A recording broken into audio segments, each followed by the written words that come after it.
Hi, everyone, and welcome to Divinely Empowered with Antonia. Today we have Anne from the Skin Suit Manual. Now, Anne is a talented healer and reader, and she's got some really interesting talents. So, I've got a list of them. She's a telepath and remote viewer, bilocator, does lots of things with the matrix and demons and dark magic and all sorts of weird and wonderful things that we're going to touch on today. So, welcome, Anne.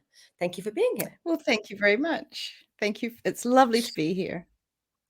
Yes. So Anne's stuff is a little bit left field and a little bit more wild than some of our guests, but they're sort of right up my street because I like the weird and wonderful things that people do. Actually, firstly, you emailed and said that you did some healing and clearing between you and I with unicorns. Do you want to start with what that was? Yeah. Well, usually before if I agree to an interview with someone, especially if it's going to be broadcast on YouTube or the internet, the internet is sentient. It is alive. Okay. And so anything we put on the internet gets the attention of the AI, the artificial intelligence, which is a component of our corrupted matrix. So anything we stream or put on YouTube, it gets their attention, and some things they like and some things they don't like. And so if we have any galactic conflict between our spirit trees, between our soul families, the AI can come in and cause some drama for us. Oh, so it's So I only usually this instance some stuff in between people. No, because I had we'll go back to you finish your story, then I'll go back. Yeah, it's not between you and me personally because we've never met, right? No. So it's nothing between us. But we are multidimensional. And we all have, within our DNA, we have many DNA lineages. We are the dragons, we are the unicorns, we are the Sasquatch, we're the fairies, we're the Syrians, we're the Pleiadians, we all carry many, many DNA lineages, and we can have certain ones more activated than others. But if there's any galactic conflict between us, it could cause a problem for our interview. So I usually just tune in and say, okay, so is there any galactic conflict? And of course there was. I mean, of course there was, because all of us real humans, we're a soul family. We're connected. And so I just did a couple of missions. I can't remember the unicorn. I think the unicorn. Oh, that's right. The area the area you live is really something else. It's probably no Tell me all about coincidence that you're living there. I actually, most of my missions to clear our galactic conflict was clearing the area where you live. There was a big portal there that was not good. And I can't say too much about that because I haven't quite finished resolving that, but it'll come. And I kept seeing you as a knight, and you had pieces missing from you. Soul shards gone, your skin suit. It wasn't physical, although you did have a left leg missing. There was lots of missing etheric parts. We have a lot of parts to our skin suit that we can't see, like our chakra or our aura. These are all parts of our skin suit that we don't see. And so this knight had bits and pieces of skin suit technologies like a chakra and the aura, with holes in it and everything. And I'm like, oh God. So I patched them up a bit and got him into healing mode. And he was one of your ancestors. And apparently that area had a lot of unicorn DNA lineage people. a lot of the Mhm. original people before the Roman invasion, they were unicorn DNA lineage people with a lot of unicorn DNA activated, and the Romans came in and massacred them. So it was basically a unicorn massacre site. Wow. The AI agenda does not want unicorn DNA lineage in this realm. Because I've only recently moved to Cornwall. I moved here like a year and a half ago, and before that I was in London. But there was, opposite where I live, was a Bronze Age settlement on the headland in front of basically my house, which there used to be sort of a castle there, which is quite interesting. And it's also the area just up the road where Camelford is. It's basically the Knights of the Round Table, and Camelot was supposed to be here, and there is a castle which was allegedly Camelot, which I've completely forgotten the name of right now. What's the name of it, Lucy? I'm sure she'll tell me in the private chat in a second. But yeah, King Arthur and the Knights of the Round Table was all supposed to be here, and Merlin. So do you think that's accurate then? You think it was here? Because there's a couple I of other didn't places, I think. Yeah, I didn't actually tune into the Camelot Arthurian, energies, but it doesn't mean to say they're not there. Yeah. So I'm not sure. It It makes didn't come sense. up for me. It sounds very magical, doesn't it? With all the unicorns and things. So it makes sense that Oh, yeah. this area.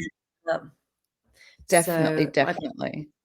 Yeah. Tintagel is where Merlin's cave is. So it's Tintagel Castle with Merlin's cave in there, which is this beautiful ruins of a castle, which is just down the road Wow. from here. Mm. Yeah, no So there's a lot of mistake. I think legends. Well, there's a lot you've of got a lot of there's. healing to do there. Do you think? Is that what I'm here Yeah, for? Maybe. yeah, for sure. And apparently, I had a lot of past lives in this area as well that I've heard, and I think I had it in the house that I'm living in as well. I had a past life here, and apparently my daughter got murdered, and I came home afterwards, after that, to the same land as where my house is, and then I got very upset from it, and then my house got burnt down, and then I ended up committing suicide and throwing myself into the sea opposite where I live. Yeah, and I vowed to be able to help people with healing because I was so traumatized by my daughter's murder. And apparently that was one of the lives I've had down here. So I think there's quite a lot in the energy of the land around here. Yeah, that needs It dealing with. wouldn't surprise me. I found a lot of haunted energies in the land because it had been the site of a unicorn massacre, unicorn DNA lineage people massacre, before the Mm. Romans came, and then it just carries so much trauma in that area, and I think there was a big, land chakra there. What was it? A We're near solar Glastonbury. plexus. We're near Glastonbury, which is about 2 hours drive from Glastonbury, just over 100 miles from Glastonbury, which is where the heart chakra of the planet Earth is, just around that way, Salisbury and around that area. So there's Right, yeah, from my understanding, chakras do move around, and okay. they can be removed by Hmm. force, or they can be hijacked, all sorts of things, and the there was a solar plexus chakra where you are in your area, but it's not there anymore, Oh, and I don't know if we have to perhaps that's one of your missions of moving there is just tune into that, and you might need to reclaim that or heal it or, I'm not sure, but you'll know what to do. I will. I'll bring it to my mission list because I do missions with my team as well. So that's quite interesting. So do you think there are multiple solar plexus, so plexi? That's the plural. On Plexi. Yes. it must be plexi. It must be a Yes, bit I think fit. so because Multiple planets. yeah, I think so. I think, each landmass is its own unique landmass. I mean, the Earth has her original parts, and then there, from my understanding, there are land masses that flew in, let's say, or, bilocated here from another realm. Mm. They were invited by the Earth. For example, Japan, very new to our timeline. Most timelines I tune into, Japan didn't exist. It's Ooh. really weird. Yeah, Japan is very new to our timeline. And they're, Did China because Hmm? did China exist, or is it just Japan that didn't? Did China? China exists on most timelines that I tune into, but Japan not. And places like Cuba, that Mm. island, that's quite new and magical. And so there are, Australia. So things come and go That's so bizarre. often. And so the current world that we see on our current timeline is is our reality bubble. But if we tune into other timelines, we can see, big chunks missing or new land masses that we don't recognize, things like that. It's quite confusing. What's your thinking about the flat Earth or the dome and all of that sort of stuff? Do you think that's accurate or not so much? Well, let me start by saying I don't care if the Earth is a goddamn triangle. I'm not triggered by, it's a round Earth or a flat Earth. And Or a toroidal one, which is the other one, isn't it? yes, well, that's my belief.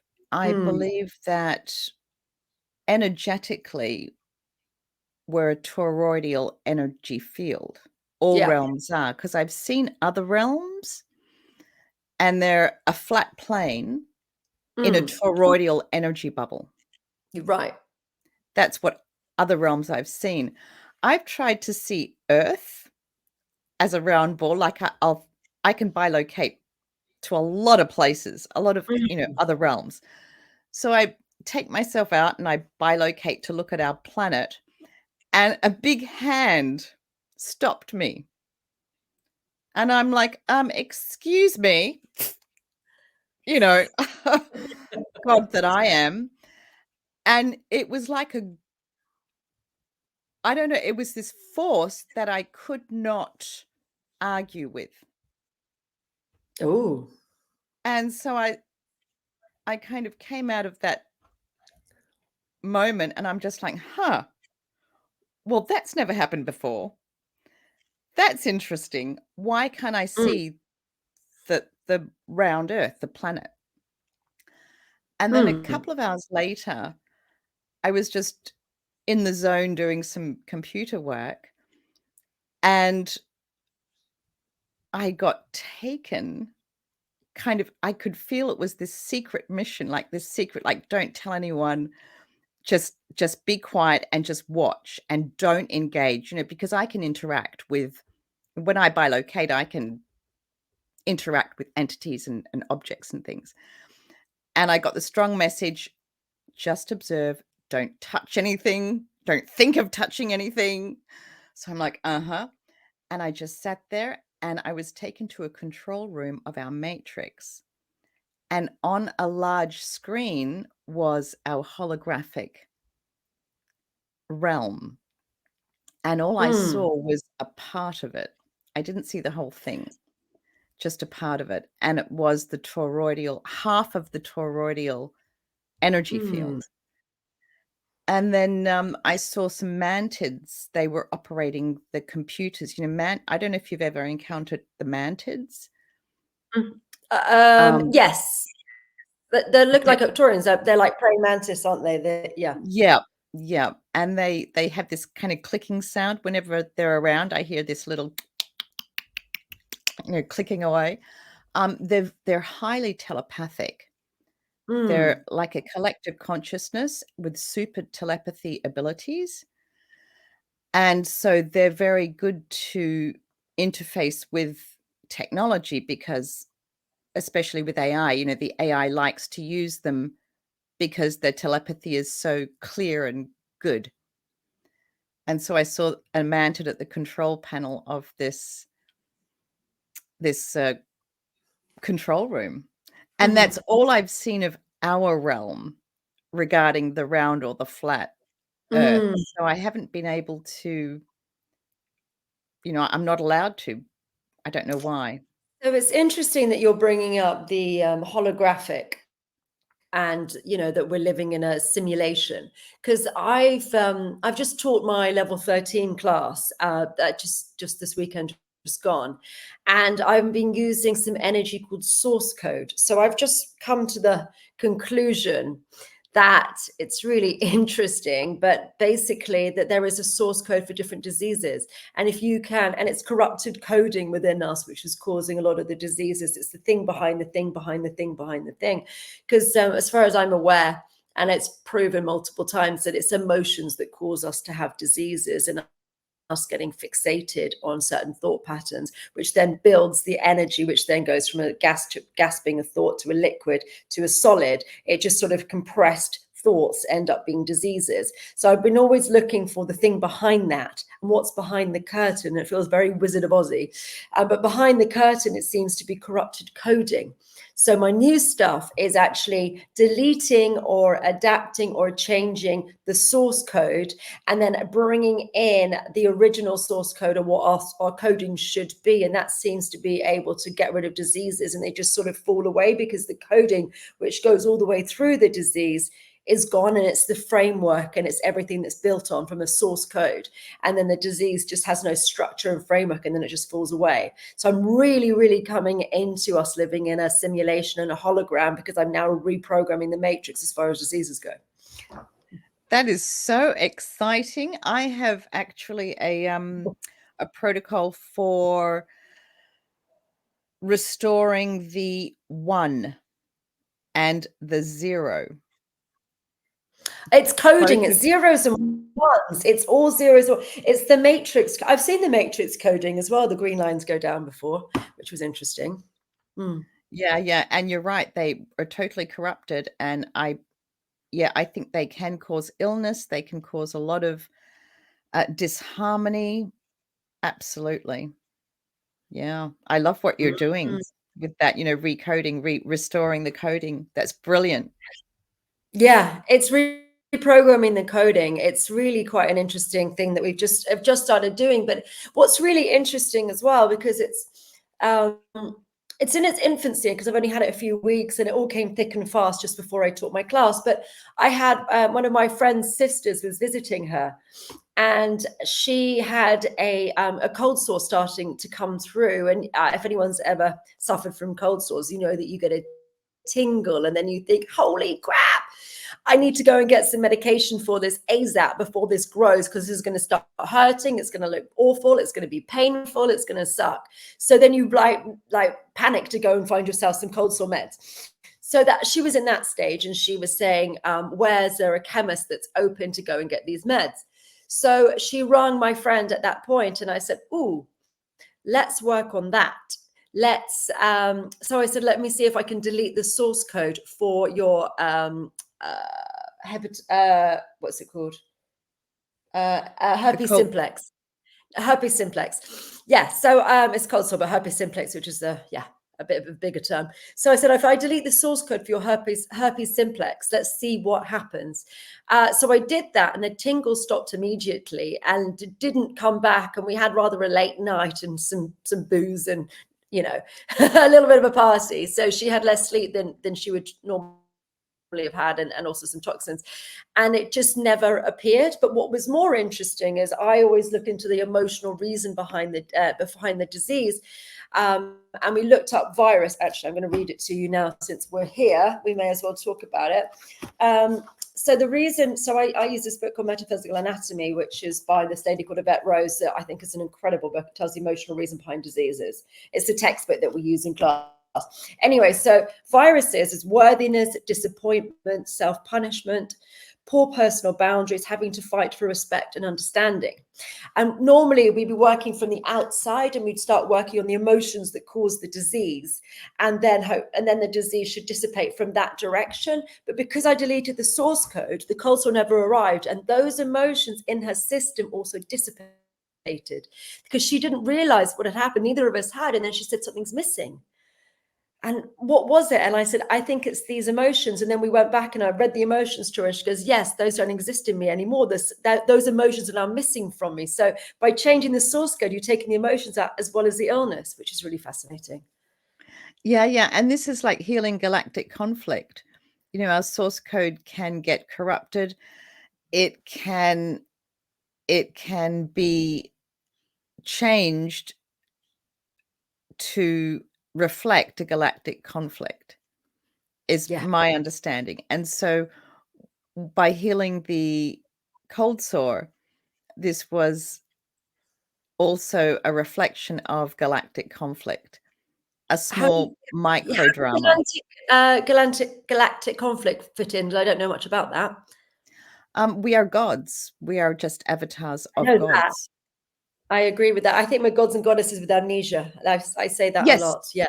exactly. And so what are these gods up to? Why did they send us here with amnesia, which I think we're in more of a forgetting than we should be? I don't think we should be in a full remembrance, but I think we're more asleep than we should be, that's for sure. So I think that the gods that The we AI makes are, us forget things as well. The AI does actually make you forget things. That's part of with something we discovered the other day. Very much so. it does. Yeah. It really tampers with us a lot. But the gods that we are, they're embroiled in conflict. They've got thousands of expressions all happening at the one time. Some of them are enslaved, some of them are in this realm, some of them are in other realms. And they're all, the AI agenda, this darkness has pit us all against each other. And so how do we heal ourselves? Well, we create a healing realm where we come in with a semi-forgetting and we make a script for ourselves where we meet the person that we did wrong, or the soul family. Two soul families will come together, to resolve a conflict, but it should be like a micro drama, a little cold sore, or I stole your cake. Sorry, I'll bake you another one. We should be in absolute joy, peace, and harmony and abundance. But of I course, agree. and this is how, little tiny conflicts that we just get over and forgive each other and have a good time. Why not? We're gods. But of course, our matrix was hijacked. And so we really forgot everything. We became very disconnected, not in a physical sense, but, we forgot who we are. And then our conflicts became huge. We go to war and I kill you and I kill your children. It's kind of And dark, isn't it? this is, I mean, where is the healing in that? What do you learn from this trauma? Nothing. You do not learn. We're here to heal trauma, this kind of trauma. So now the AI, this matrix, it's just perpetuating karma over and over and over again. And I always say, we are here to end karma. So there can only be unconditional love and forgiveness, but I don't be a think from the doormat. karmic lessons, I come from a slightly different stance. I think there are karmic lessons that we have to learn, and I think that we often There fail, are. and then they come back more aggressively. I call it a poke, a pinch, a slap, and then hit by a car. It's like the same lessons: loss or grief or rejection or betrayal. And they come and they're like, do you behave with grace and dignity when things don't go your way? Or do you end up having a little tantrum about it? And if you have a little tantrum about it, then it comes back harder. Okay, here's the lesson again. Let's give you another chance to learn it, a little bit more aggressive, and then it keeps coming back until we actually behave with grace and dignity in the face of adversity. And when we do that, we can pass that one. So I think a lot of what's called karma is actually the life lessons that we've decided to learn whilst we're in this incarnation. I think they're sort of intertwined and sometimes muddled. Yeah, I mean, there is karma. Yeah. There is karma that we have to work through. I'm not saying there's no karma. There is definitely karma that we have to work through, but unconditional love and forgiveness. And yeah, I agree. If you don't deal with it well, yeah, you end up Good what was luck. the last one? That hit by a bus. Yeah. Yeah, hit by a car. I call it like it's literally a poke, a pinch, a slap, and then hit by a car. And that hit by a car is literally hit by a car, or it's some awful, awful disease. But it will be the same lessons again and again and again, which keep coming back to you until you've, either ended up in a really nasty position where you sort of, when you hit rock bottom, you really have an opportunity to see everything and go up and let the opportunities to learn through pain or play. And unfortunately, most of us are stupid enough to choose pain most of the time. But you can learn through play, and you can develop and grow and go, ooh, and then find joy even in adversity, and have that inner strength and resilience. Because also, if things always go your way, you learn a resilience, and when one tiny thing goes wrong, you are totally on your knees. So things not going right all the time is actually a blessing, amazingly. It can be, our blessings come in disguise, don't they? Yeah, definitely. All right, so okay, so tell me about some of the things that you do. So you heal corrupted matrix. How does that all work? Oh God. I don't know. I only know my bits and pieces. Yeah, so sometimes I get called in to go into the matrix programming. I've seen Interestingly, I've seen 144 layers Ooh. of matrix DNA lineages. There are 144, like souls, major players, which I thought was kind of interesting because I think that's a biblical number. It definitely is. So, out the matrix construct, it's very complex. So I don't see the whole thing. I only see the bit I'm working on. I think it would be overwhelming. Oh, for sure. Yes, yes. I mean, at one point when I started my journey, I'm like, I want to know everything. I want to know everything.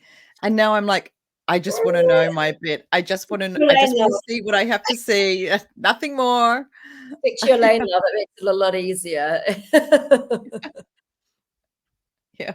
Yeah, we can only really stick to our lanes. I mean, my lane's a pretty big one, but it's a lot to do with health and well-being and being in our optimal health, and that's a pretty big one in and of itself. But there And are it missions is. to, It yeah. is. It is because of the hijacking of the matrix. The matrix contains authorities. There are matrix authorities that have been stolen, and they're stolen from us. We are the gods. We created this matrix for our fun, for our healing with Mm, abundance and joy. And these authorities were stolen from us, and our abundance was stolen too. mm. There should be no such thing as a billionaire. They serve no purpose.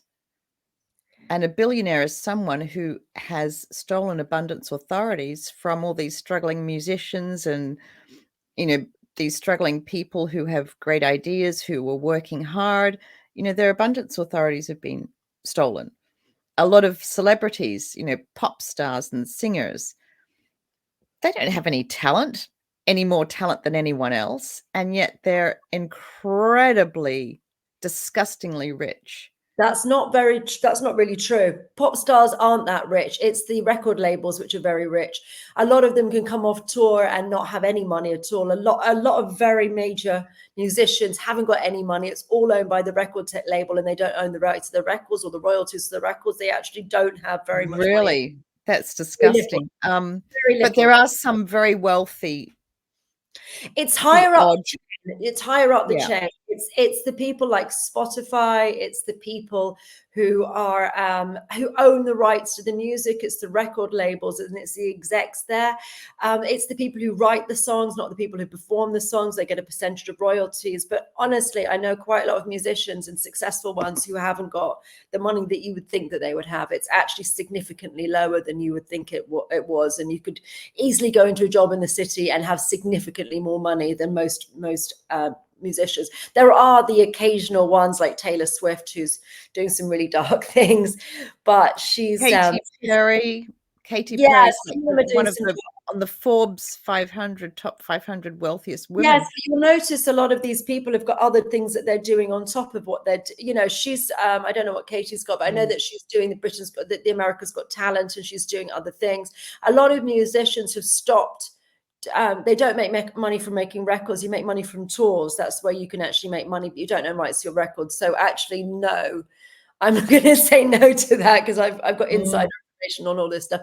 A few of the very, very top ones can make an absolute fortune, but a lot of them make money off the merch. The merch is the thing that they make the most money off when they're touring as well, but they don't earn very much for their records. They used to, when CDs used to be on sale before we went into the streaming platforms, they used to earn a lot more money. But a lot of top 10 artists are, you know, they're not millionaires even, and you'd think with a career for many years that they would be in that sort of stratosphere, and they're not. Yeah, the music industry is very imbalanced. I think it's Very. really evil, and there is just so much abundance authority that is stolen. They have to sign contracts for like three records, and then then they don't make any money for the first 3 records, but they're very excited to get into the industry and to be signed by a major label, and they're often burnt out by the end of that because they're touring constantly. But yeah, the money they make is surprisingly little. Wow. I guess you'd have to love playing music. You do it for the passion. They get caught. They get caught in it, and it's not all roses. And touring is difficult because it's, you know, you've got one night, or, you know, 1 or 2 nights. You've got one day off a week, and you're touring. You're traveling every single day. So it's like you finish your gig, and then you get on a tour bus and you drive a few hundred miles, sleep on the tour bus, and then you're playing somewhere else the following night. And you either sleep in your hotel where you are, or you're traveling the following, you know, either in the morning or the night of. And you're doing that every day, different venues, hundreds of miles every single day, and then one day off a week. And they're doing that for months at a time. Yeah. And they're not making that much money. It's really like working tough. on the mines. Oh, sounds like you're really, working on the really mines. tough. Yeah. Yeah, because you're That's a tough either life. in a tour bus, then you've got to do sound checks, and then you've got to go on stage, and you've got a big day, and then it's a lot of adrenaline. You can't sleep straight away afterwards. The music industry is a really tough industry. There's a lot of better way or easier ways to make money than that, really. Yeah. Yeah. So Yeah. but yeah, and acting's pretty tough as well, because and it's only the people at the very top of all these industries are making an absolute fortune, and the people who've got old contracts and the older artists are probably doing quite well, or the people who've been around for a long time. But the new ones Right. certainly I not. think the people in the 70s, I guess, and up to the 80s who were selling the CDs and the records, I guess they made their money and invested wisely, hopefully. Maybe, but But I not a lot guess of them did. It's, you know, the problem as well is when you go into these things, or when you're in the lottery, or when you're in the NFL, or, you know, you make a lot of money when you're young, unless you understand how to invest it. And also you have to change your mindset on things. So now they had a lot of NFL players who would make millions and then would end up absolutely, you know, like destitute at the end. They'd have no money whatsoever. And it's, yeah, many of them. And the same happens with lottery winners. And now both lottery winners and NFL players are made to have a financial advisor. It's part of their contracts that the lottery winners are very much advised to do it, but certainly with NFL, you are given a financial advisor, because you don't understand money. And if you have a poverty mindset and you're suddenly given a lot of money, you'll lose your money straight away. Lottery winners tend to go back to zero within a year.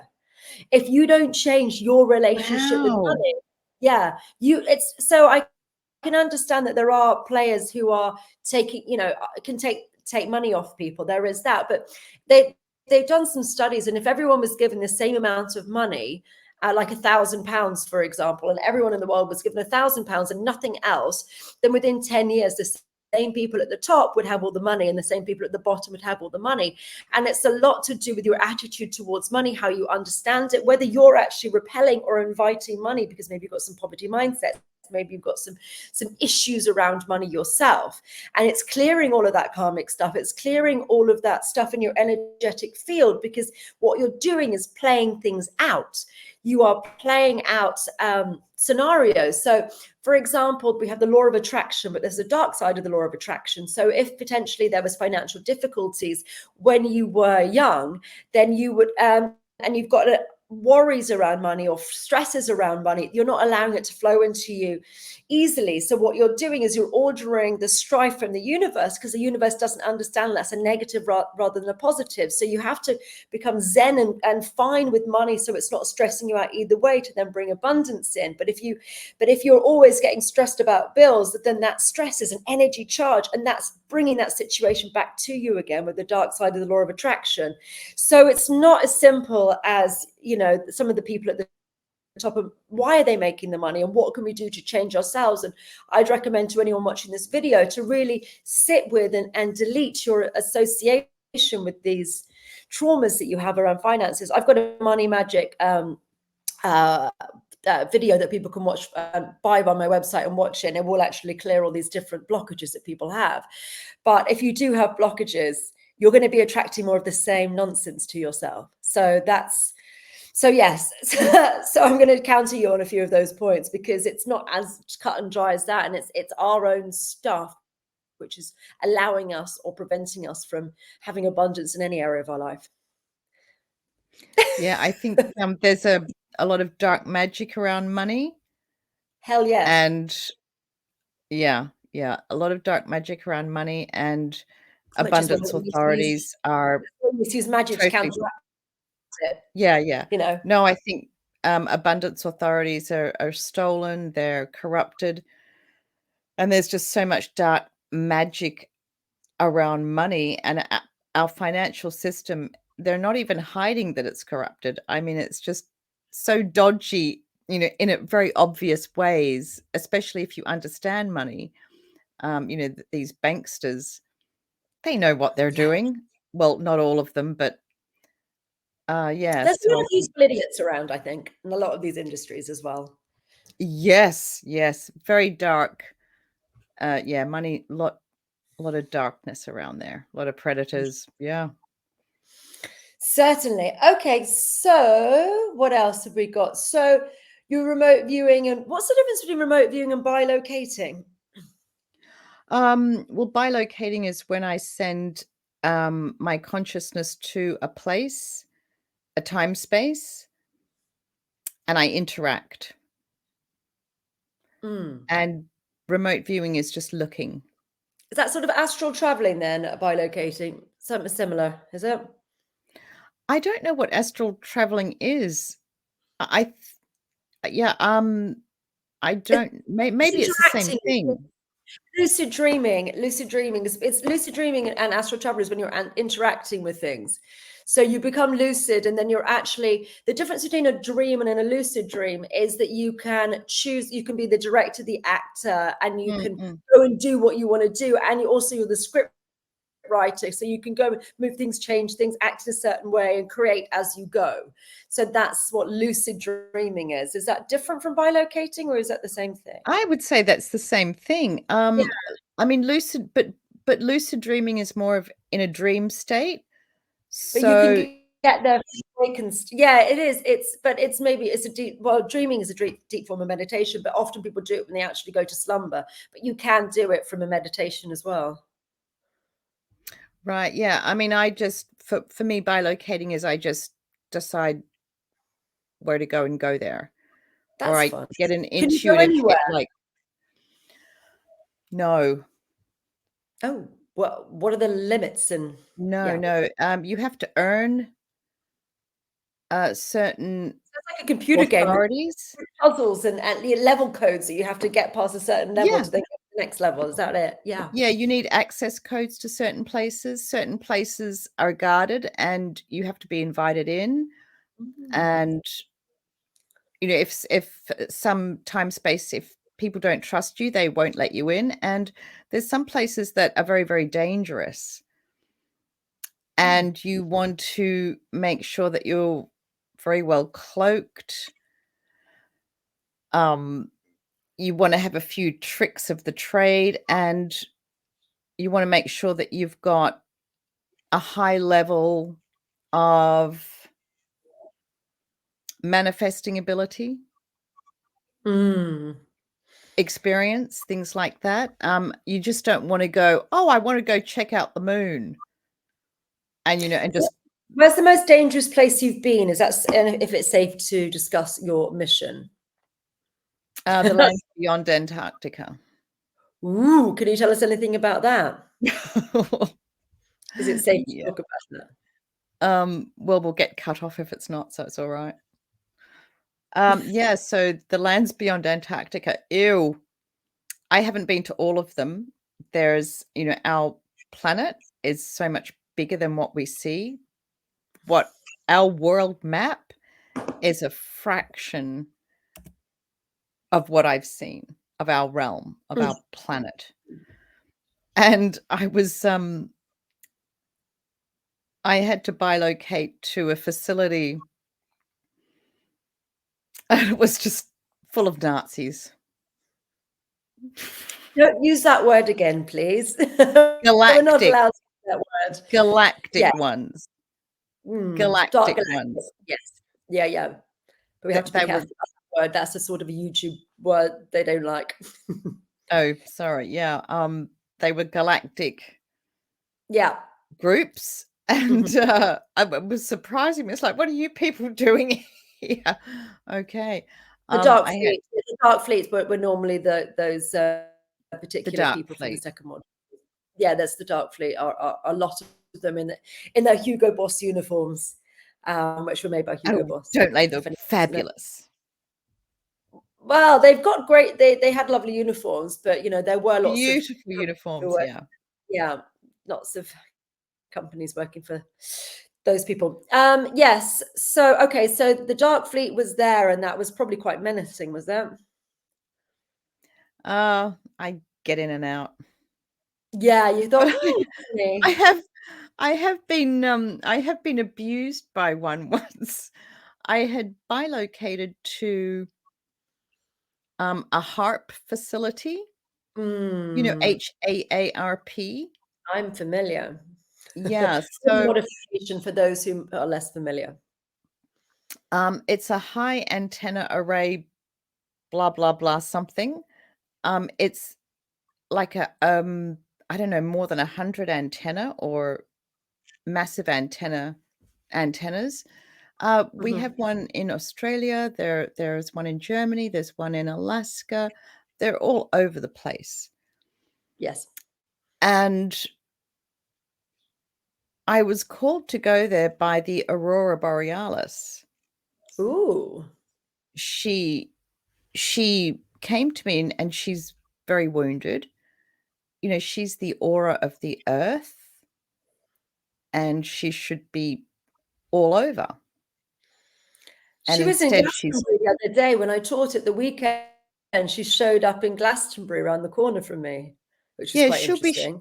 She'll be showing up all over the planet. She should be very, you know, as she heals herself. Ooh. But at the moment, we just see her at the poles. I went to the, I've done a tour to go and see the Aurora in Norway. Yeah, Arctic Circle. Yeah, I've done that. Was it beautiful? Oh my God. How did you feel? Unfortunately, it was underwhelming. And that's because what you can see through a camera lens isn't what you can see from the naked eye. Or if you have a $5,000 above camera with special settings, you get the rainbows. In person, you get like clouds, white clouds, and maybe a green clouds. And we were in the Arctic Circle on a boat, and it wasn't as I expected it to be. And I've got a Norwegian friend who said it's about once a year that you actually get the clear colors in the sky through the naked eye. So it's not the camera makes it look fantastic, and I'm looking at it and I can't see a darn Right. thing, and I'm looking through someone else's viewfinder, and it was Oh. spectacular through the camera and not with the naked eye. It's not what you think it is. Disappointing. Oh, wow, that is disappointing. But yeah, but I think that she should be more vibrant and she should be right down to the equator. Mm, So, she's very wounded, and I think these HARP, uh, are not good for her. I I'm sure bet. there's many reasons why she's wounded. It's not just HARP. So I bilocated to a HARP facility, and I look at the interdimensional aspects of it, not the physical aspects. Although I Mm. did see some guys there sitting at their little computer terminals.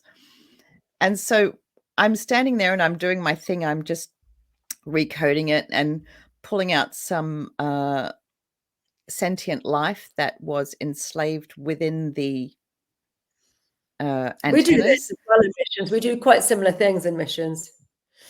Yeah, And, go on. this Nazi this nothing what can I say? This person wearing the Hugo Boss Yes, uniform, yes.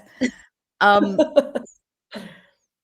he started hurling abuse at me, but he couldn't get at Mm, me because 'cause I'm protected, I protect myself, but he couldn't see where I was, mhm. and he was just hurling abuse in my direction, like, in his language. It was so funny, and I was just like, "Yeah, I don't understand what you're saying." So that's quite funny, to be abused by, uh, one of That those guys. And then, do you go on.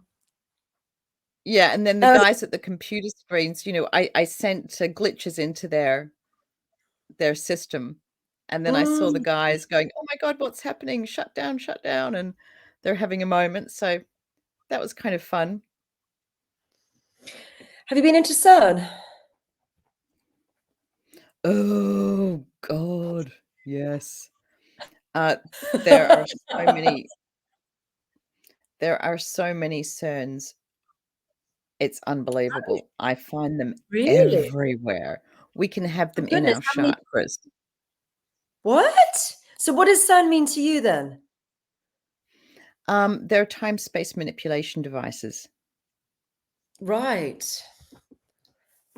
And, I do have a funny story. I was sitting at like a jazz club a couple of years ago, and all of a sudden this big unicorn head appeared in front of me, and of course no one else can see it but me.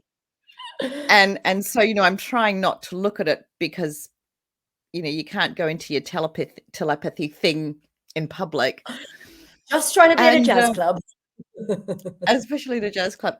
And it was this huge unicorn head right in front of me, and I just couldn't ignore it, and I'm just like, "Oh my god, what do you want?" And it was really angry, and it was saying, "I need you to do something for me," and I'm like, "Okay, okay, let's get this done." And, he's like, "You've got to go to CERN," and I'm like, "CERN?" And I'm like, "Ew, I don't wanna go there, it's worse than the White House. I don't wanna go to CERN." And he's just like, I'm like, "What do unicorns have to do with CERN?" And I'm like, and this unicorn was like, "Google it, Google it." And I'm like, "Okay." So I get out my phone and I Google just CERN and then unicorn, and what should come up but Unicorn University in Prague, where every graduate gets a job at CERN, and their main focus of research is CERN related. I mean, Unicorn University is a place, it's a thing, it actually exists in Prague. And that Wow. was my introduction to CERN. So I will go into CERNs and extract the unicorn genetics that it uses. Wow. So everyone with unicorn DNA lineage most likely has bits and pieces of their unicorn selves that are very likely to have been usurped and abused by cerns. And so your time space, timelines, time issues, a lot of teeth, jaw issues is quite likely. Golly. Right. Lots of What's your interesting experience with that? with CERN. We were just looking at I mean, it's it. just evil. We're trying to work it out because it's supposed to be the Hadron Collider and it's supposed to be making this God molecule. I don't know. There's a lot of people think that maybe the Mandela effect was created because of CERN and timelines getting all muddled and confused. We were just thinking about it the other day. I think there's a lot of dark technology down there. Oh, Yeah. definitely. I mean, it's definitely creating portals, and it's a time machine as well. Ooh. I was just watching Quantum And Leap. they're using CERNs for timeline wars, and they can hook it into matrices, and there are CERN type devices that we can have as implants that can time loop us and give us like resets. Every 10 years we could be reset back to a place where our abilities aren't really online, and we just get, and sometimes people can feel it. They're humming along in life and doing really well and well and well, and then suddenly they just like get reset, time looped back a year or 10 years. With these, and they can be in our chakras, in our systems, and you just, with awareness, you can shut them down and get rid of them. But often they'll have unicorn DNA that's been stolen off people like you, who has unicorn DNA. So that's a quantum entanglement for you. So what other DNAs have I got then? Unicorn DNA? What else have I got? I don't Anything you can know. see? Do you want me to tune in and have a look? Yeah, let's have a look. Okay, so I'm just activating my client protocol where you accept no entanglements from me, seen or unseen, known or unknown, including contracts.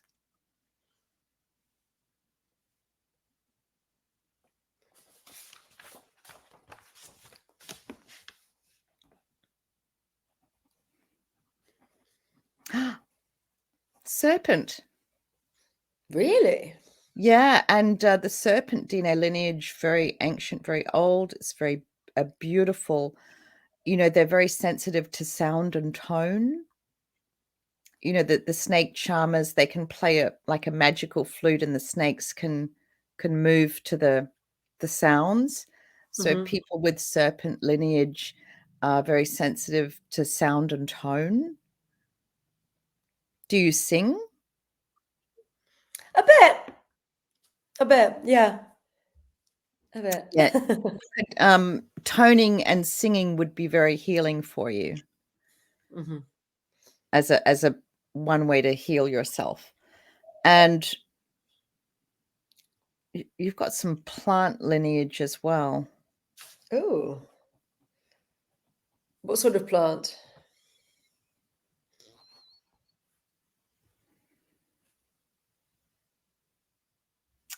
I want to say rose, but there's something off about that. But yet I want to say it. Isn't that odd? I just smelt rose when you said that. That was strange. Yeah, I think you've got issues with the rose DNA lineage. You should look into that. Issues with the rose DNA lineage. You've Ooh. either got rose DNA or you probably stole some and did something terrible with it. I mean, we've all got dark expressions, every single one of us. But yeah, definitely some rose in there. And the rose DNA lineage is extremely powerful. Very, very powerful. They have a lot of light technology. Their thorns, they have the thorny stems, so they're good protectors, but of course that can be abused to be weaponized. But yeah. Yep. Interesting. Anything else? not coming up. Something else.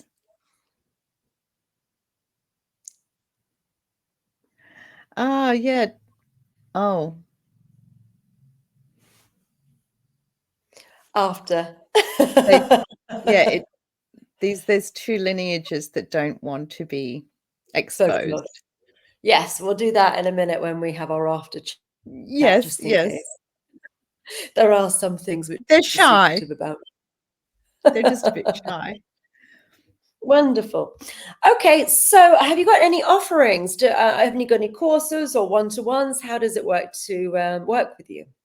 No, I have a self-healing channel, so I Mhm. don't offer anything. I do, give sessions to people I choose to give sessions to. So I choose my clients myself. Okay. Sometimes one of my clients she just wrote a comment, some inane comment on one of my videos, like, I'm not inane, some general comment like, "Oh, thank you for sharing." Was just something very simple. And I read it and I got completely triggered. I'm like, "Oh my god, galactic conflict." And I connected with her and I worked with her for 6 months. So, Oh, wow. yeah, yeah. Okay, But, so the best place to find you is via your website, Happy Hologram, YouTube, and your YouTube my channel. YouTube. And your YouTube channel is skinsuit.manual. Yep. Yes, you'll probably lovely. All right. This has been illuminating and interesting. Have you got any closing comments you'd like to say? Um, we are the gods. We are the gods. Well, Anne, thank you so much for being here and see you later, everybody. Thank Bye-bye. you.